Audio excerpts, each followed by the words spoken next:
నాకు తెలిసిన వాళ్ళు ఒక ఫ్యామిలీ ఉంది. భార్యాభర్తలు ఇద్దరు సాఫ్ట్వేర్స్. ఉమ్. వాళ్ళు ప్రతి నెల 10,000 పంపిస్తారంట. అవును, పంపించాలి. ఓకే, ఎందుకు పంపించాలి? అది వాళ్ళ బైబిల్లో ఉంది. ఓకే, మీ సంఘ కాపరికి అది లేకపోతే, ఆ 10% అనే కాన్సెప్ట్ బైబిల్లో లేకపోతే, ఈ క్రైస్తవ్యాన్ని వదిలేసే వాళ్ళల్లో లక్షలాది మంది క్రైస్తవం వదిలేసి బయటకు వచ్చే వాళ్ళలో పాస్టర్లే ఉంటారు. కాదు, ఆ 10,000 తీసుకొని ఏం చేస్తారు? సంవత్సరానికి 1,20,000. మీరు ఆ ఒక్క ఫ్యామిలీ చూస్తున్నారు.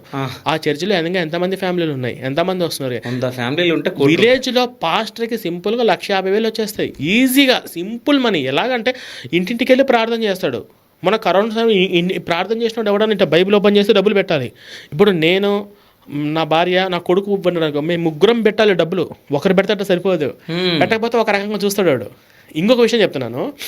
ఇప్పుడు మీరు ఒక పాస్టరు, అతను ఒక పాస్టర్, మీ ఇద్దరు ఒక పాస్టర్ అనుకోండి. నేను మీకు మీ చర్చికి వచ్చి ప్రతి నెల మీకు దశంభాగం ఇస్తూ ఉన్నాను. ప్రతి నెల ఒక 5,000 దశంభాగం ఇస్తూనే ఉన్నాను 5 నెలలు.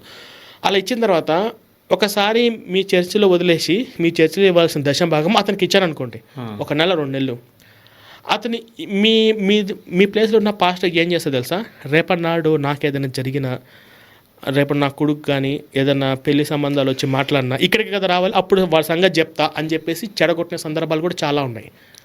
ఇప్పుడు ఉదాహరణకు క్రైస్తవులకి వెళ్ళిపోయాడంటే వాళ్ళు బయటికి రాలేరు. ఎందుకు రాలేరో తెలుసా? ఇప్పుడు వాళ్ళ ఇంట్లో ఆడపిల్ల పెద్ద మనిషి అయింది, గృహ ప్రవేశాలు ఉన్నాయి, బర్త్డేలు ఉన్నాయి, పెళ్ళిళ్ళు ఉన్నాయి. ఒక పెద్ద మనిషి పెద్ద దిక్కుగా మాట్లాడాల్సింది పాస్టరే.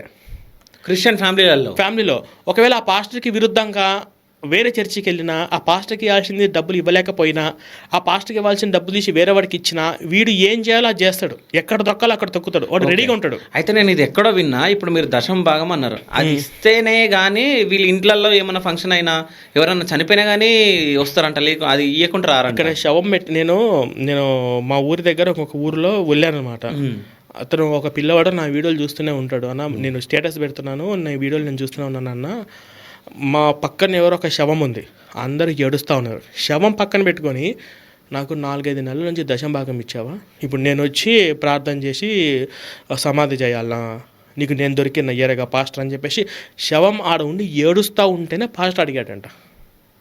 శవం పక్కన పెట్టుకొని నేను డబ్బులు ఇస్తే కానీ నేను అది భూస్థాపితం నేను చేయను, ప్రార్థన చేయను అని చెప్పేసి వాడు కూర్చున్నాడంట.